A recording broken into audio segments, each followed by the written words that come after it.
Hi, everyone. I'm Susan Sprung, CEO of the Producers Guild. The 37th annual PGA Awards are just around the corner.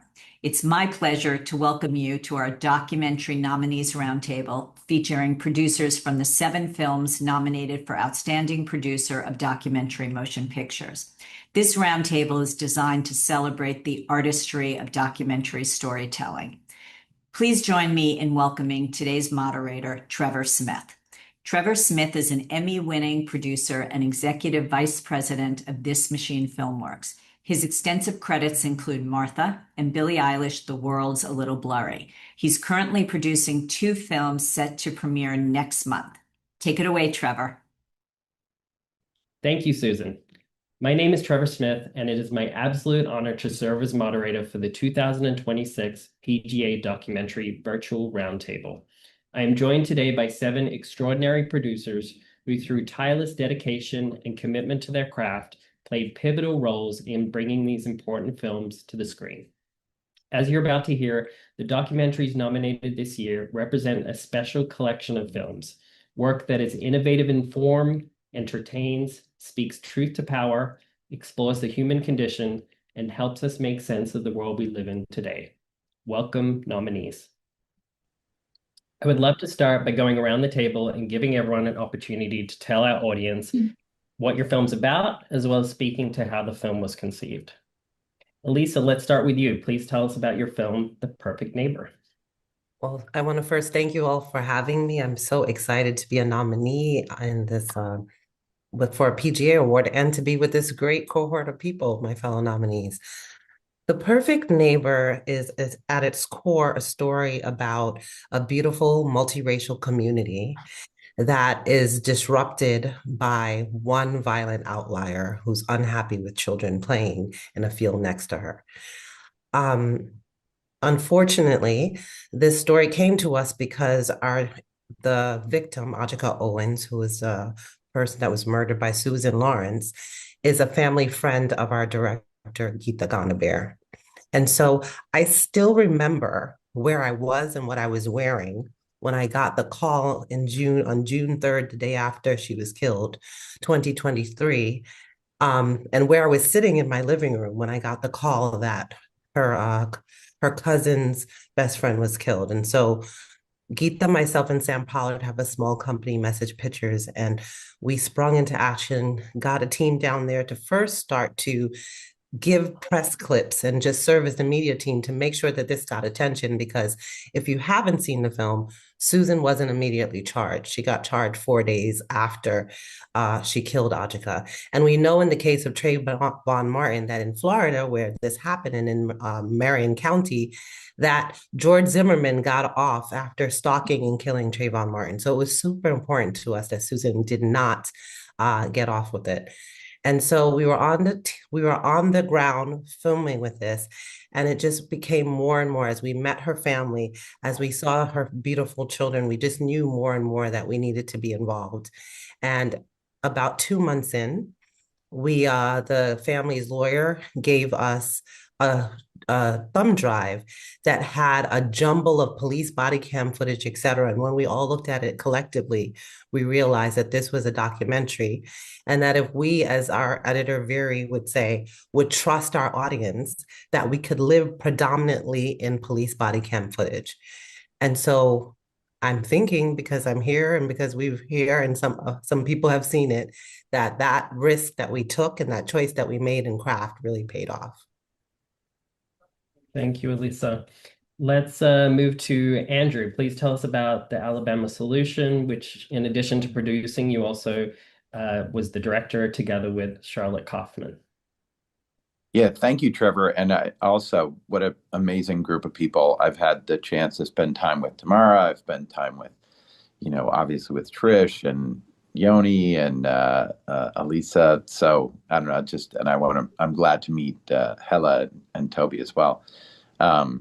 So around, I don't know, around 2002 or something, I was Capturing the Friedmans, and I needed to go visit Jesse Friedman, who was incarcerated. And when I went into Dannemora prison, I was just so struck by the secrecy of it, by how brutal the situation was, and even how badly they treated visitors. That the idea, it just bothered me a lot that prisons were such black sites, where in America, we're putting 2 million people in these institutions, and we're spending $80 billion a year on them, and we're not allowed to see inside. And usually, when you can't see inside an institution, it means that bad things are happening there. So that just always stayed with me, and I visited a lot of prisons over the years. And I was interested in the Alabama state prison system because I had sort of heard through the grapevine that it was very bad, but I had no idea what we were going to learn about it. And then I took a road trip down there with my daughter, and we met a chaplain in Montgomery who said, you can come in and just be a volunteer. And I said, well, we're filmmakers. We're not going to be let into the Alabama state prison system. It's just notoriously secretive. And he said, well, you don't have to film anything. Just come in and meet some of the men and distribute hygiene packages. And we go in there and do a revival meetings. And so we went in and met a warden who was miraculously willing to let us film for a period of time. And if you've seen the film, you see that when we started to get nosy, they shut us down. But what we learned from the men inside was that the situation in that state prison system is absolutely horrific. That there were people being regularly killed by guards, that there are people dying in there at the rate of one a day, even now. That since we started making the film, which was now 7 years ago, there have been over 1,500 people who've died in state custody. They're dying from drug overdoses, which are coming from guards who are selling the drugs. They're dying from brutality by officers. They're dying because of medical neglect. There's just so many deaths, suicide, sometimes encouraged by the guards. And it was so shocking when men started to say to us, look, I can't believe you're even in here with a camera. You have to try to find a way to get into that building or that building. And we thought, well, how are we ever going to do that? And then we discovered after we left, or after we got sort of unceremoniously kicked out, that there was a network of men inside who had access to contraband cell phones, and that there were two incredible leaders of a nonviolent protest movement, Robert Earl Council, Melvin Ray, and they became sort of our partners over a 7-year period in making the film. They had access to video that was being shot by people who were incarcerated. We had the opportunity to do interviews with them. It was very, very difficult to do because, they have to have access to a cell phone and a charger. They have to find a place in the prison where there aren't going to be guards. They have to climb up on something to find a cell signal. But these men are so incredible and in jeopardy, and they took enormous risks, as they have for years. So we were able to sort of partner with people who were so brave that for years they had been speaking out, even though they both have life without parole sentences. They're speaking out on behalf of the other 45,000 people who were incarcerated in that state. And that kind of condition of what's happening in there goes, unfortunately, way beyond Alabama. And so ultimately, it becomes a story of what we do to people in the dark, what we do to people when we don't have the light of filmmakers or documentarians or anybody on this panel. But it goes unfortunately, much more broadly. And the last thing I'll say is, just seeing what's been happening in the U.S. recently. The men in our film announced a nonviolent work strike, and they were put into solitary confinement, which is where they are right now, because they're interfering with the profitable operation of the state prison system, which generates $450 million a year in free labor. And so they're always in jeopardy. But we're seeing it beyond that, right? One of the reasons why Alex Preddy, the main reason why he got murdered in Minneapolis, is because he had the audacity to have a camera. And the fact that Kristi Noem said, well, Alex Preddy, he was a domestic terrorist and he was brandishing a weapon. It's kind of incredible that the head of the Department of Homeland Security is calling a camera a weapon. And I think that is indicative of where we are right now. And so these men in Alabama were sort of ahead of the curve, I think, in terms of realizing the importance of documenting their circumstances. Thank you, Andrew. Trish, you are the producer responsible for My Mom, Jayne. Please tell us more about the film. Yeah, I've known Mariska a long time, for about 27 years, and I got involved in documentaries when fracking was coming to my community in the Catskills, and I did Gasland with Josh Fox, and that led to my incredible commitment to wanting to tell stories and do documentaries full time. And Mariska and I did another film with Geeta called I Am Evidence, which shed light on the rape kit backlog, which was really illuminating and led to several pieces of legislation and ending the rape kit backlog. And Mariska wanted, for a long time, she never really talked about her mother.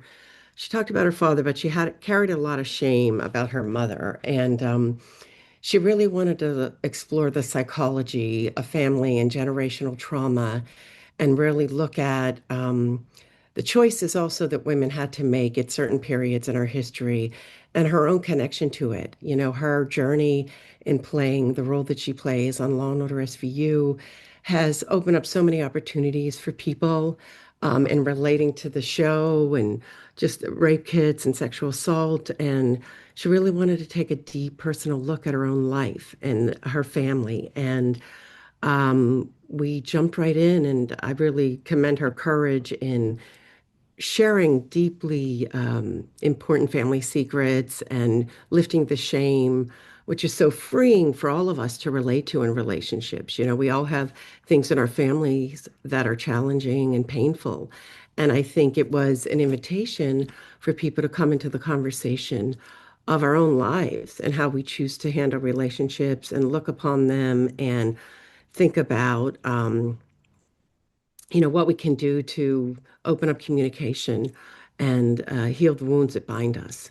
So, I was excited to work with her again, and we just continued. And here we are now with, thankfully we're with HBO again, which is so great. And we're really excited for the response to the film, and it's been incredibly cathartic for Mariska. And so many people that have seen it have written to us and talked about how, they've watched it with their mothers and how they have decided to reach out to people to, make new connections and open up conversations that have been dormant for 15, 20, 30 years for reasons they don't even know. People just get mad and stop communicating. And I think it's especially important right now when we're facing such a dramatic divide in our politics and just everything that we're facing on a daily basis as storytellers. How do we make those bridges, and how do we get into how we can better come together and figure things out? I think we have to start in our own backyards and open up these opportunities to really think about the best ways of kind of seeing life and our role in it. Thank you, Trish. Toby, you're the producer and also one of three directors behind the film Ocean with David Attenborough. Please tell us more about your documentary. Yeah, thank you so much for having me, and it's great to meet everyone, and it's such a thrill to be part of such a highly esteemed panel. So Ocean with David Attenborough came about because a group of people from across the world who really care deeply and passionately for the ocean wanted to do something special and had this sort of idea that there should be a seminal film about the ocean that could make a real tangible difference, or at least have the opportunity to make a difference for the sea.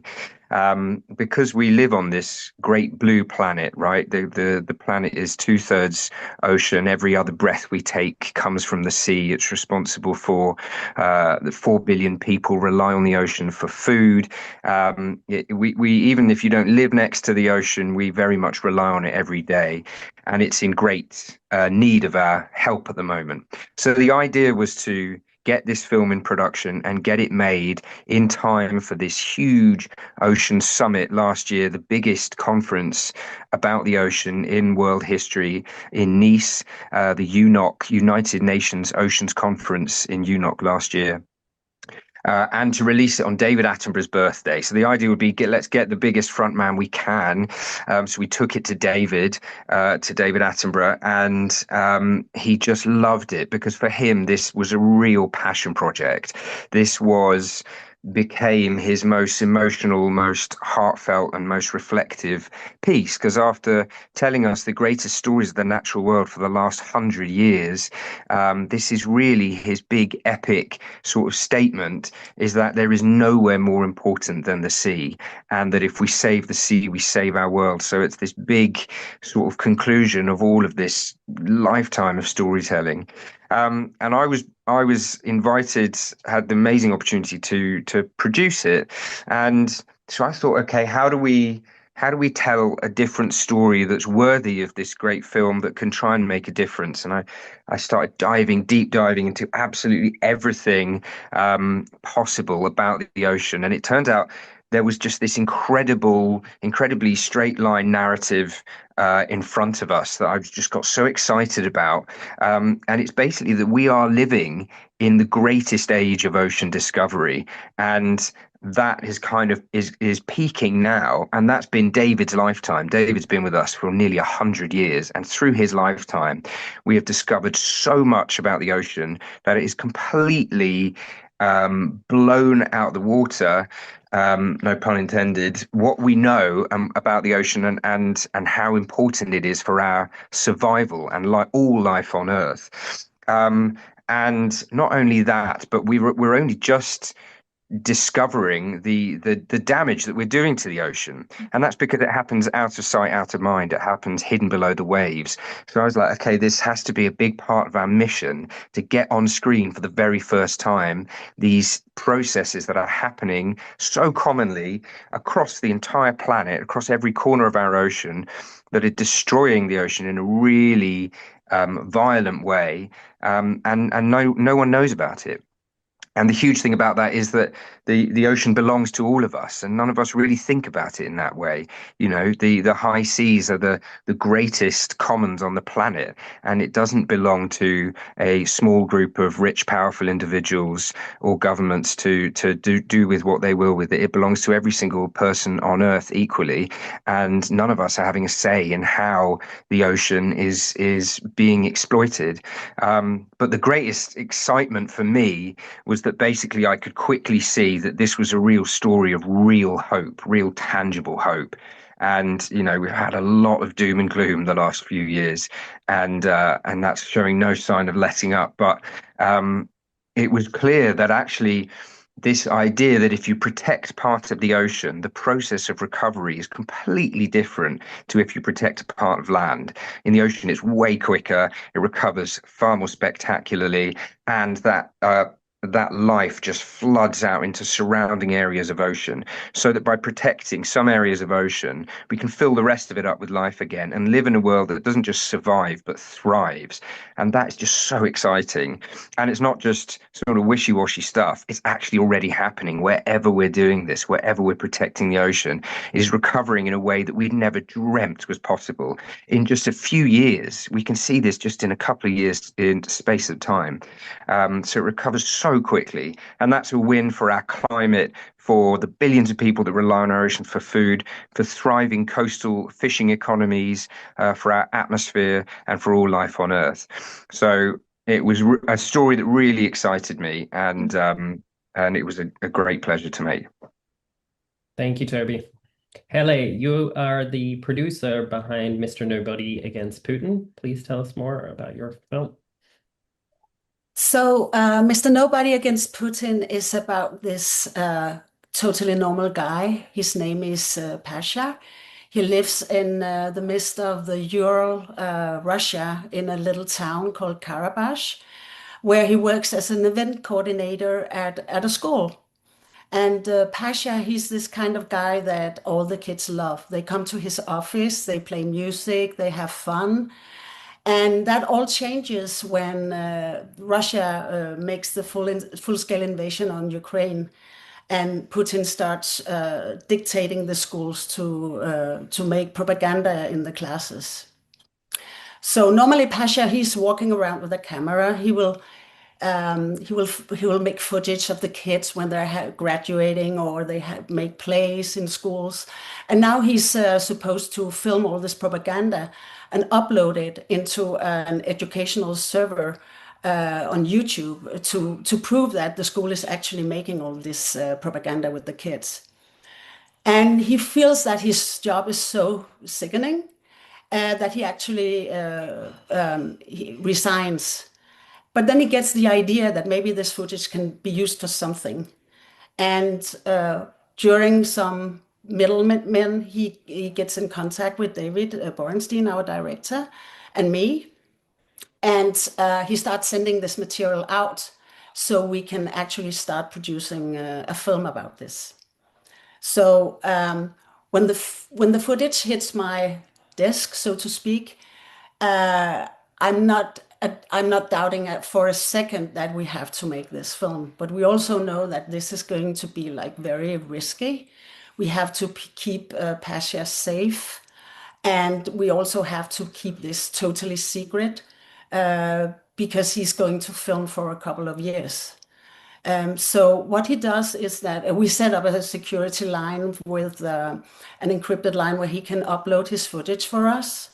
And we will talk to him like each week to actually kind of direct the material a little bit, but also, you know, to just communicate. And this takes place for more than 2 years. And during that time, Pasha does not really know who he's sending this material to. We just have to trust that he has to trust that we are actually the people we say we are in the other end. And and we have to trust that, you know, that we can make this film and eventually it's going to be shown to the world, because we knew from the beginning that did we not manage to get Pasha out of Russia, this film would never have met an audience. Thank you, Helle. Yoni, please tell us about your documentary Cover Up. Yeah, hi everyone, and echoing, it's such an honor to be here with all of you, and your films deeply impacted me, and I think, you know, the work that everybody's doing here is hope in the world that we're living in, that people are telling these stories. So Cover Up is a film that uses the work of Pulitzer Prize-winning journalist Seymour Hersh to paint a portrait of really the United States government and military and intelligence agencies over almost a century of really atrocities, then lies to cover up those atrocities, and cycles of impunity that continue when you don't hold people accountable. And so the film came about, Laura Poitras and Mark Obenhaus, the two directors, came together to make this film, an idea that Laura had been germinating for a long time. She had reached out to Sy Hersh during the Iraq War, when Sy was one of the few journalists with a national platform, really outspoken, not only exposing the lies around WMDs, but also calling torture, unlike some of our mainstream institutions who are calling it enhanced interrogation, and just doing incredible work. And Mark has known Sy for decades and has made actually a few films with him, including a film about the Pakistani nuclear program. And so Laura and Mark and Sy realized that by using Sy's work, we could tell this story. And starting from there's this incredible footage of a story that Sy reported when he was just a cub reporter about the U.S. chemical and biological weapons program, some secret testing of nerve gas that accidentally killed thousands of sheep in Utah, and if the wind had been blowing another way, could have gone towards Salt Lake City. And, you know, basically trying to tell all the way from that point up until now, tracing Sy's reporting on the My Lai massacre, on the torture at Abu Ghraib in Iraq. And today, Sy continues to report about the genocide in Gaza, and connecting showing how all of these are connected. And we were incredibly lucky to work with Olivia Streisand, who is a producer on the film as well, and a brilliant archival producer. And the film kind of lives and breathes in these moments where, you know, Sy had a public debate with the director of the CIA, William Colby, and it was filmed. And finding these moments, you really see that we saw that we could tell this story. Sai's now 88. He's not traveling the world reporting the way he was, but we had this incredible footage and Sai's notebooks, which he generously trusted us with. Olivia took the lead as well on trying to decipher some of his illegible handwriting and organizing his hundreds of reporters' notebooks. And so taking those ingredients together, we hope that the film does kind of show these cycles and what we need to do actually, if we hold people accountable, can actually stop these cycles of violence. Thank you so much. Tamara, The Tale of Silyan is a film you both produced and directed. Please tell us more. The Tale of Silyan is my first film as a producer, and it's a story set deep in the North Macedonian countryside, where there's a bizarre world of humans and storks, white storks living in symbiosis. And unfortunately, the government policies that are very tight on the economical side for farmers and are affecting severely our independent farmers are actually infecting the storks as well and are changing the natural symbiosis. So the less farmers there are, the less storks are feeding from their natural ground, which is the lands of the farmers, and they move to the landfills, filling the landfills and eating from the landfills and dying out. And in the core of this story, in the heart of this story, is a man who will lose everything. He will lose his family and land. He will end up working on a dumpster, and there he will find a herd stork with which he will renew his will of life and meaning of life. And in a way, it's a story about a man saving a stork and a stork saving a man. And it's something that I've been researching for quite a long time into this story about white storks before I actually found this particular one.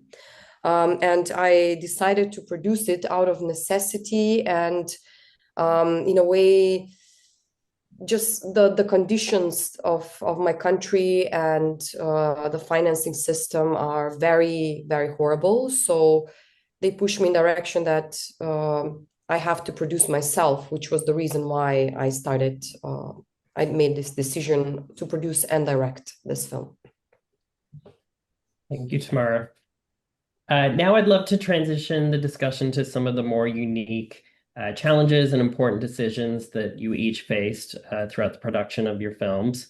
Let's start with Andrew. The Alabama solution is extraordinary in how it's driven by incarcerated men who document from inside a system designed to stay unseen.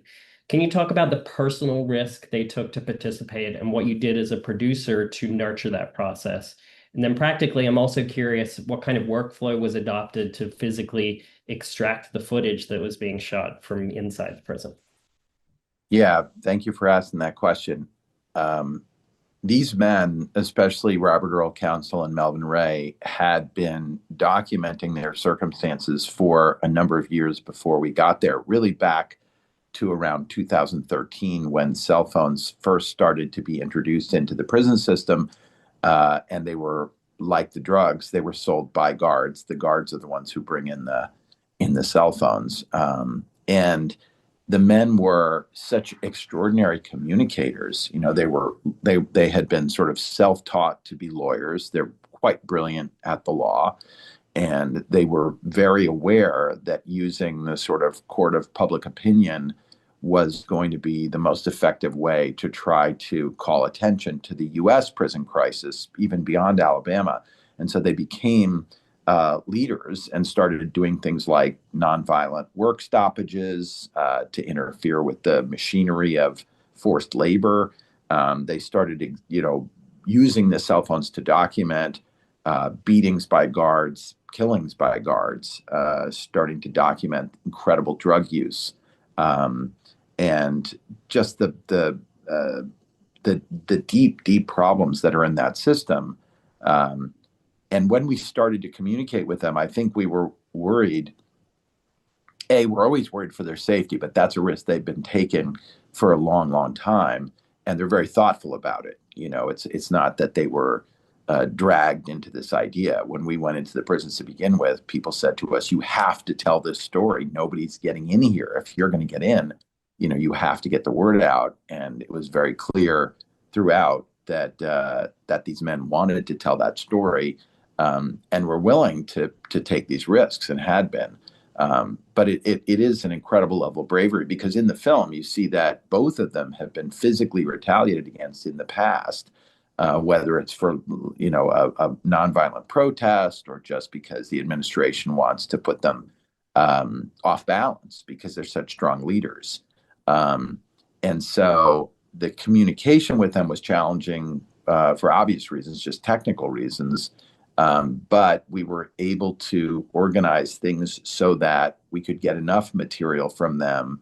They would send us things via file sharing. They would be able to get to a place where they had a cell signal. And at one point, when we discovered that one of the officers, particularly violent officers we'd been tracking, named Rod Gadsden, had severely beaten somebody, my co-director, co-producer Charlotte Kaufman and I just jumped in a car and went to UAB Hospital, and found that this young man, Stephen Davis, had just passed away. So he'd been killed by prison guards, particularly this one guard. Then we were able to really pursue that with the help of the men. Because, for example, he had been murdered in a part of the prison where they were able to scramble all the witnesses. And as soon as somebody gets killed by a prison guard, they will very often move all the people who are witnesses to other institutions, or they'll make deals with them, or they'll say, if you didn't see anything, then maybe we can help you with a transfer or something like that. We were able to work with one of our contacts inside to get a picture of the bed roster from the moment that Stephen Davis got killed. So we were able to see everybody else who was in that cell block before they got moved. That's an example of something that we would never have been able to do without this partnership with the men. And so here we are in this investigation, where our partners in doing the investigation are people who are currently incarcerated, which is just such a, that's such a perspective that you would otherwise, not get. Thank you. Trish, my mom, Jayne, is remarkable in how it weaves personal discovery with cultural re-examination. It's a very intimate film, and Mariska is at the center of it all. She's the producer, the director, and she's a central character. I'd love to hear you speak about what it's like to collaborate with a filmmaker who is juggling these pivotal roles. For instance, the film uncovers some intense truths about her past. So I'm curious if part of your role was helping her maintain perspective throughout this journey that she was on. Yeah, I think, thank you for the question, Trevor. And again, I just want to echo what everybody said about it. Such an honor to be among all of these phenomenally talented filmmakers, and proud to be a PGA member myself, and just the support of the Producers Guild for all of us has been so meaningful. I think a lot of it's about trust. I think that, it wasn't easy for Mariska. It took her many, many years to come forward with all of her feelings and experiences and thoughts about her family history. I think at 60, it was a pivot. When she turned 60, it was a pivotal moment for her, because she really wanted to be free from carrying this shame. And also revealing who her biological father was something that she'd been carrying for decades. And I think, there was a lot of ebb and flow. I think there were a lot of people that said they knew her mother. We really wanted to go and find people that could tell Mariska who Jayne really was, the kind of person she was behind the pose. Mariska talks a lot about Jayne's poses, and we met many people, but they really didn't know Jayne to the degree at which we needed them to. And the only person that really did was her former assistant and press agent, Rusty, who you see in the film. And, he was 100 years old talking about it. And I think Mariska at that point was pretty angry at him because he had written some books about Jayne that were not complimentary. And it was an opportunity for her to confront him. And I think that was cathartic, but also shed light for him on really revealing the full truth about Jayne in a balanced way and not doing something salacious to sell books.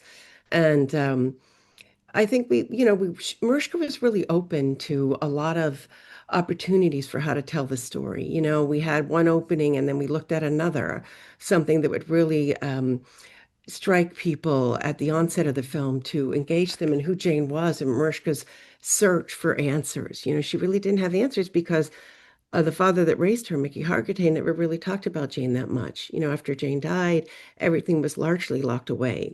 And while Mariska, of course, knew who her mother was, she never had the opportunity to really learn that much about the real person Jayne was. And so, in many ways, it was exhilarating for me to be by Mariska's side and support her and work through moments of clarity for her and take some risks and talking to certain people. And I mean, we got on planes together. We went everywhere together, considering her demanding schedule. And, she has 3 children. She was so present and open. It was really incredible, her commitment to wanting to get to the truth of it all. And I think in the end we did. I really wanted to provide a wall of safety for her where she could be comfortable in going there. It's not an easy thing for people to talk about the darkness in their families. And I mean, she really wants people to take it as an opportunity, as I've said before, an invitation to, really think about relationships and look at trauma. I mean, what a trauma for a family to go through, losing Jayne at such a young age. She was only 3. She was in the car. There were things we learned in making the film that she didn't know about. I mean, she didn't know she was initially left behind when they came and got her brothers. And that's when Zoli, her brother, talks about in the film the depth of that moment and that time. He remembered it so vividly, what actually happened, that how memory works. We look at memory and how it comes into our consciousness and thinking about, did this really happen? And how did it happen? How did people respond? What did we do? And it was really like a puzzle and piecing it all together. So it was a great honor for me to work with her. And Mariska's so smart and so open and, charismatic and wanting to just allow people to have opportunities to really look at life and embrace it for what we can. So I think in the end, we're all sort of coming off of it feeling really a kind of inner peace. I think it's a yearning for inner peace for all of us in our stories and how we tell them and how we want audiences to connect to them. Thank you. Alisa, the perfect neighbor is incredible in that, with minor exception, all the footage featured in the film, as you mentioned earlier in the conversation, is mostly from police body camera footage. The footage has a verite quality, it feels immediate, feels raw. Can you walk us through a little bit more the decision to mostly rely on the body camera footage? Was it a decision that was landed upon sort of from the very beginning? And then I'm also curious, were you ever tempted to shoot more interviews or more verite? Yeah, so thank you for the question. So initially, like I said, we went down and we were shooting the visuals, the prayer visuals, the protests, and the funeral. And we received this thumb drive that had all the footage. It was in a jumble, not labeled. Geeta, our director, who was a former editor, her and our team of producers, we like strung it out. She always likes to say that she was the AE, the assistant editor on the project. And so when we saw it, and Nakan, my fellow producer, said, I think this is a story. And she was like, we should stay here in the body cam footage. And we all talked about it. And we had a lot of debates over it because in this body cam footage, you don't really see the victim, Ajika, that much. She's only there for 2 occasions, right? When the police go over and talk to her. But what we decided to do was to make sure that in the ways that people talk, there's also police interrogation audio that we put under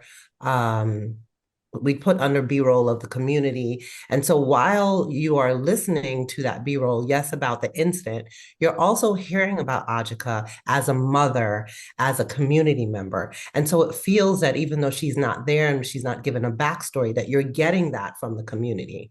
It was really important to us when we talk about like contributor care for us not to go back and interview these people who had been This was a close-knit community. The children played outside, and their parents generally would be out there watching them and engaging and playing football with them, as well as the other neighbors. So a lot of them were outside when this happened. We did not want to re-traumatize the community. We didn't think that it would be good to ask them after they had already witnessed it and then been questioned by the police to go back and then ask them the same questions again.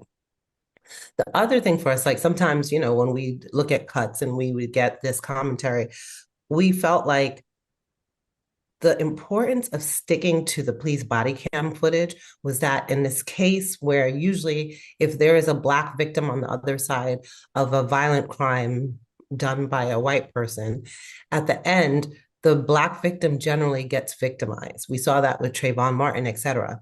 We felt like the body cam footage was undeniable. They could not make this alternate story about Ajika and who she was because you saw her. You also heard her children say, you also showed in the way that her children talked about the mother that she was, right? So she called us a Jack A. They never said the word. They talked about like the respect, you could see the respectfulness in the children. There was a lot of debate about how to start the film, whether or not we should just make it a snapshot. Gita and Verite really wanted to do something more cinematic, but we felt like the same way this should play like a scripted thriller. We wanted as many people as possible to come to this, to see this, to bear witness, though it's hard, to people who normally would say to us they didn't watch documentary, watch this because they were immediately gripped. And then this was told in a way that you just couldn't believe that this person would do something over such a small infraction, as a small incident as children playing and being loud. And so for us, we went through all the conversations, we had doubts, et cetera. But at the end of the day, we decided the audience is smart. We can trust the audience, and we wanted to make it undeniable. And we did not want to re-traumatize a community. And we think that all of that paid off. Thanks, Alisa. Thank you. Toby, the footage featured in Ocean with David Attenborough swings back and forth between breathtaking and awe-inspiring to something truly horrific and shocking. I mean, for me personally, I'll never forget seeing that footage of the ocean being raked. It's not something I've seen before. I think audiences have ever bear witness to. So I'd love to hear you talk a little bit about what was involved in sort of capturing these unique perspectives. It feels like you were doing a lot of things that perhaps had never been done before, and would love to hear more. Sure. Yeah. Thanks so much, Trevor. Yeah. I mean, what I really wanted with Ocean with David Attenborough was there to be this kind of emotional roller coaster that you hadn't necessarily quite had in the natural history genre before in wildlife film.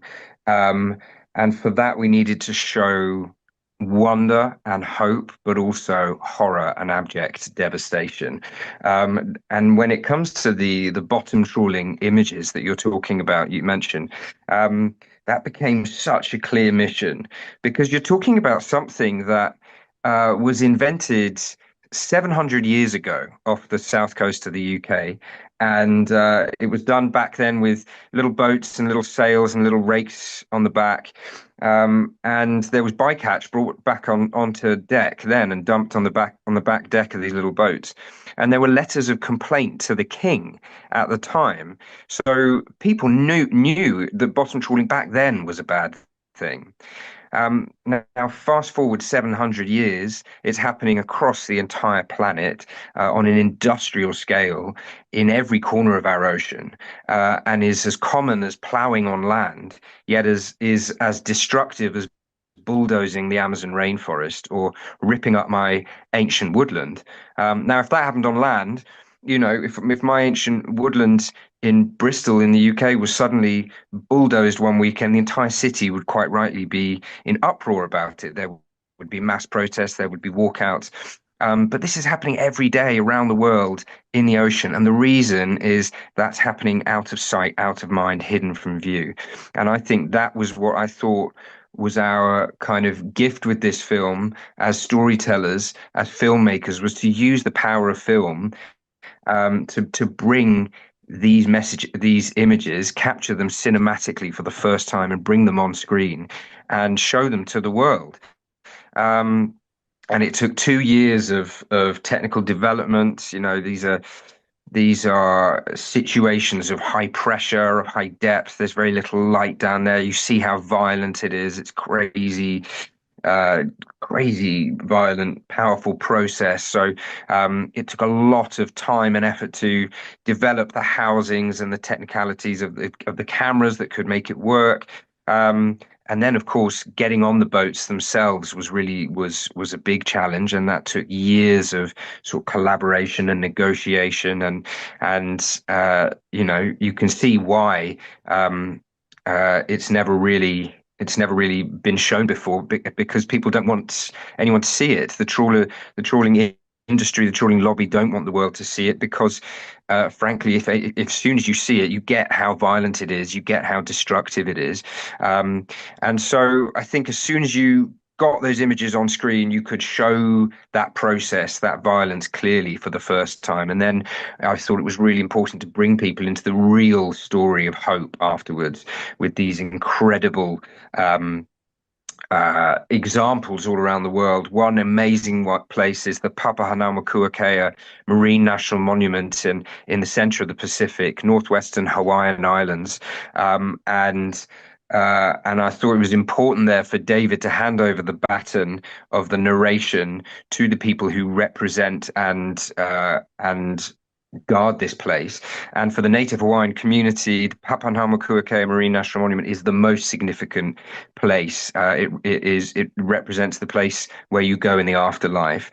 And it is a wonderful demonstration of what happens when you truly protect huge slices of ocean, is that life recovers in the most spectacular way imaginable. So we had these 3 incredible women who represented the community, who did a chant, appeared in vision, and took on the narration in their own words to tell this incredible story of this huge beacon of hope in the middle of the Pacific. And it's just become this hub of life, this engine of life for the whole Pacific Ocean, and actually for the whole planet. And I just remember sitting in the middle of this albatross colony, the biggest albatross colony on the planet, filming every sunrise and sunset as these parent albatross wheeling in from the ocean, coming in after millions of miles at sea, finding food for their chicks, coming and delivering it.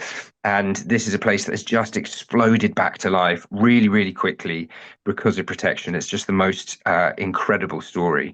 So I think that for me, the strength was to try and take people down to that real solid despair, but the biggest surprise is that it's fixable, and it's being fixed in huge ways in some places, and these are real beacons of hope.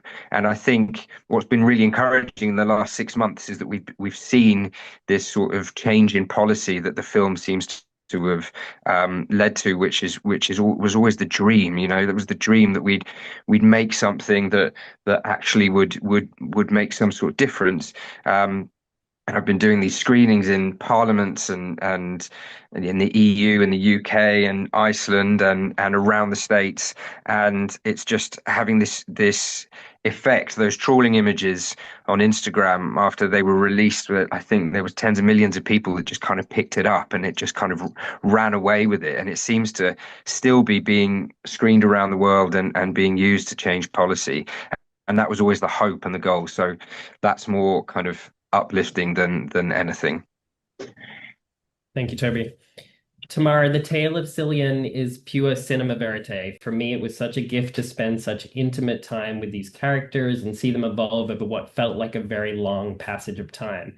Can you walk us through your production process and talk a little bit about your approach to verite filmmaking? I'm curious how you build trust with Nicola and how you were able to ensure that you were present for all the pivotal narrative moments.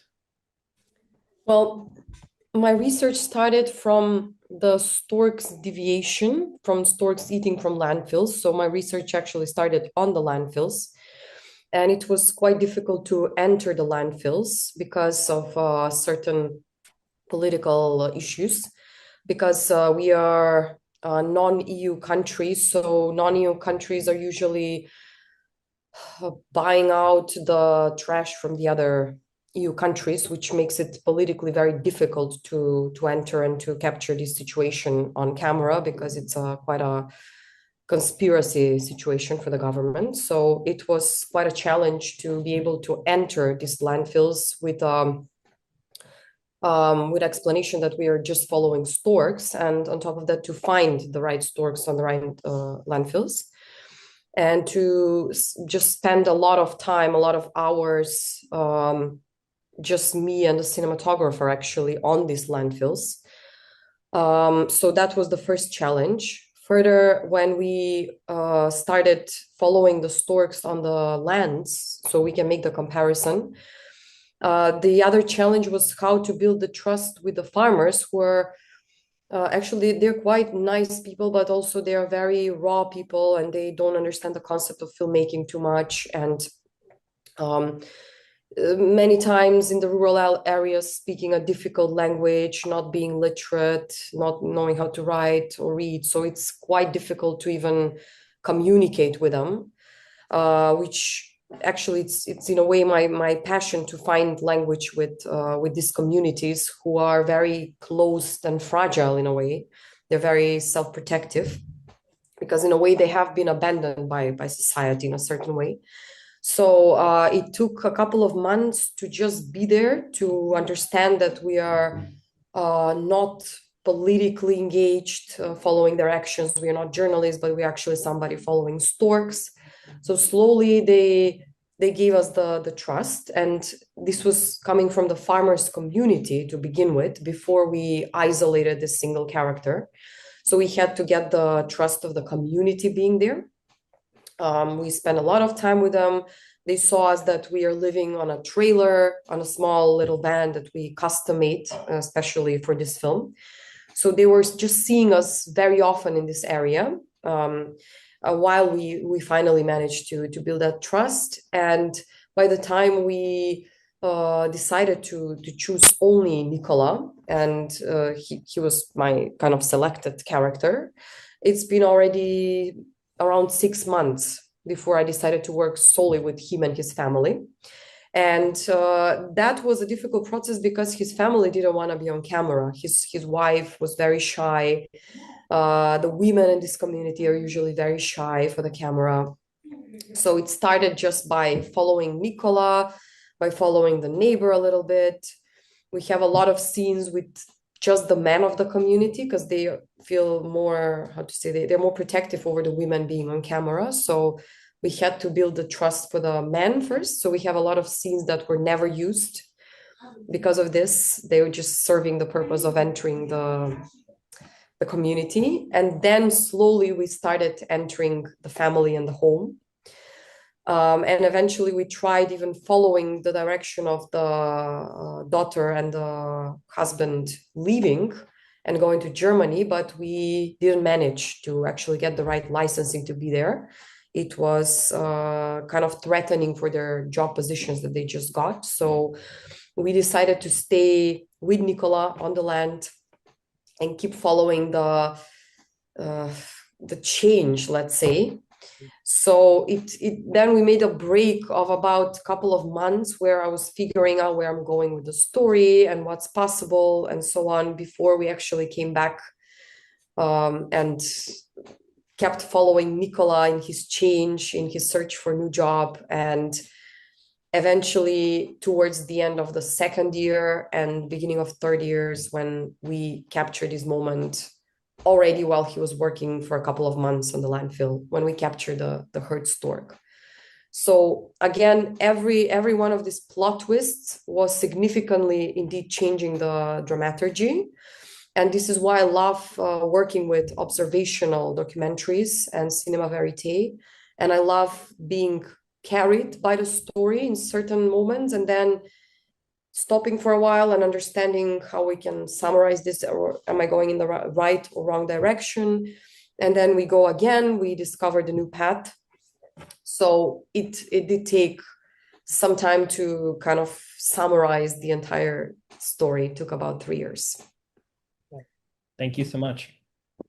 Helle, Mr. Nobody Against Putin for me, has some parallels to Andrew's film in that it offers a rare, deeply human view inside an authoritarian system that is also captured at enormous personal risk.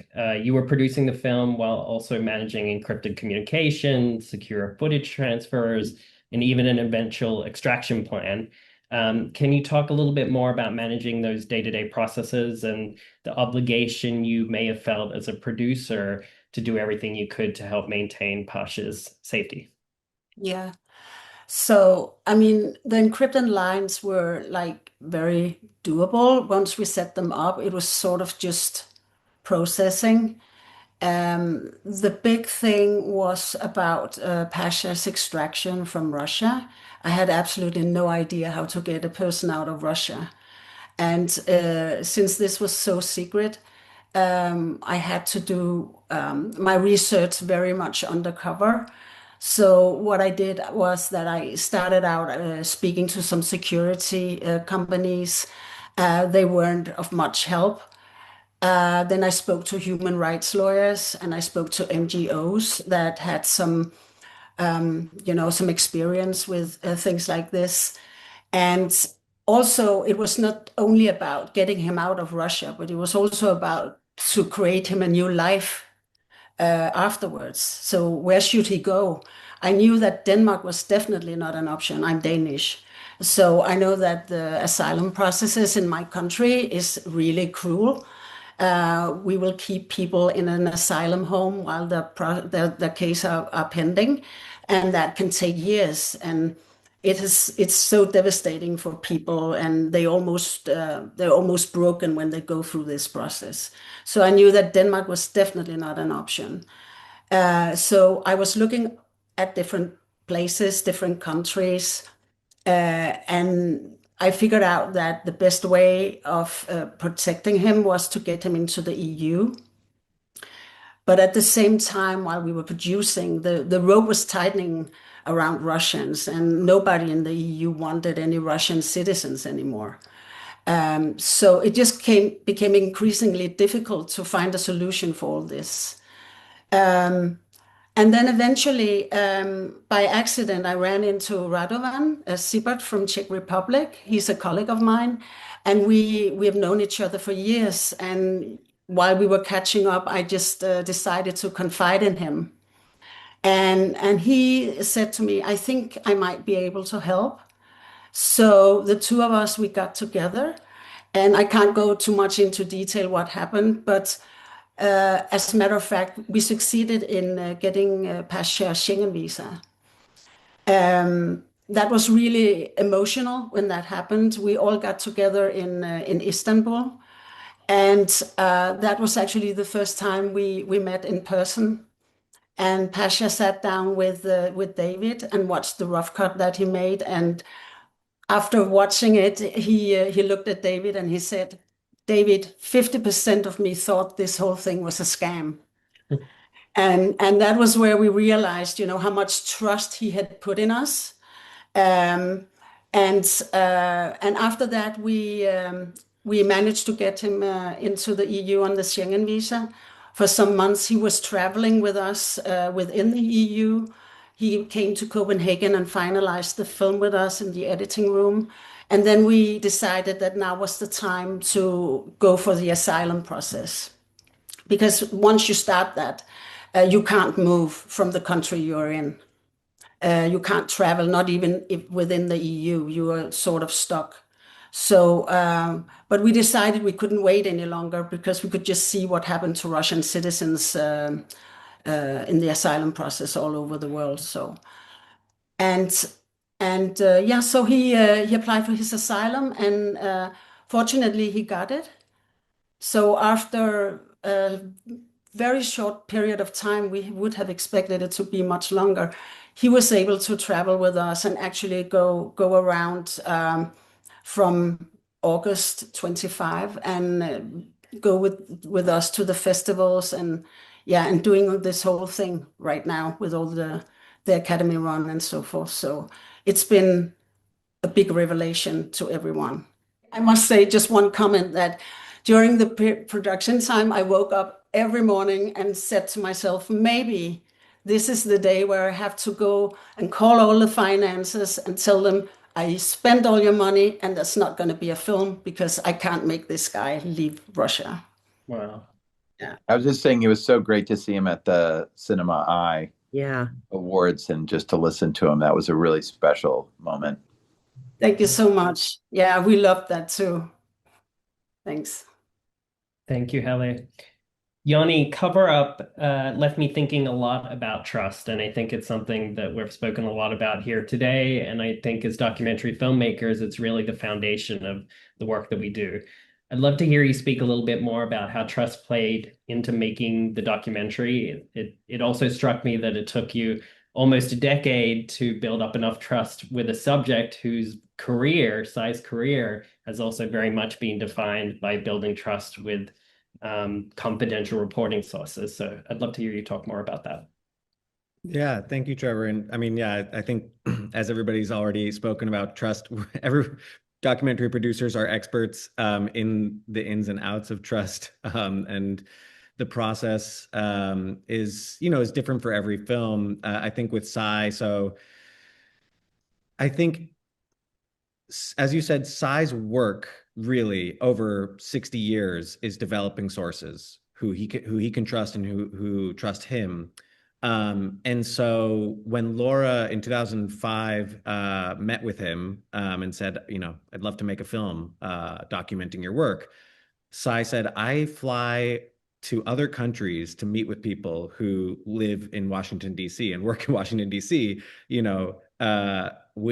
And I can't have a camera there. But he had a very long, gracious conversation with her, and she would call back every year or two. And I think, people here, people are, if you're persistent and you try again, sometimes people eventually say, okay, maybe now's the right time. And I think, he is at a time, when we started making the film, he was 85, where he wasn't traveling as much and meeting sources in person as much.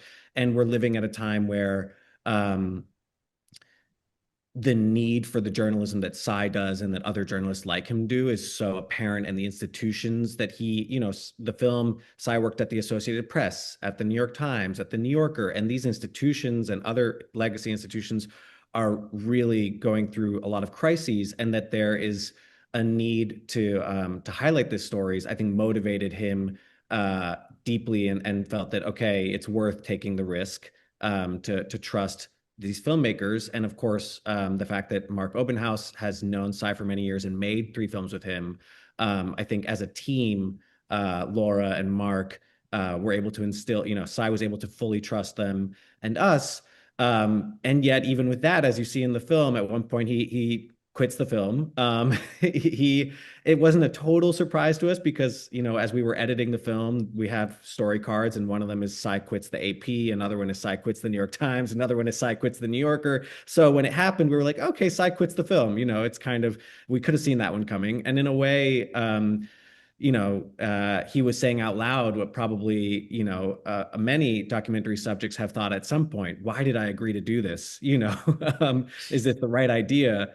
But again, he was, in that moment, he was fearful for the sources who he had protected for years, and wanted to make sure that, as we had promised that we were really going to be able to protect all those sources.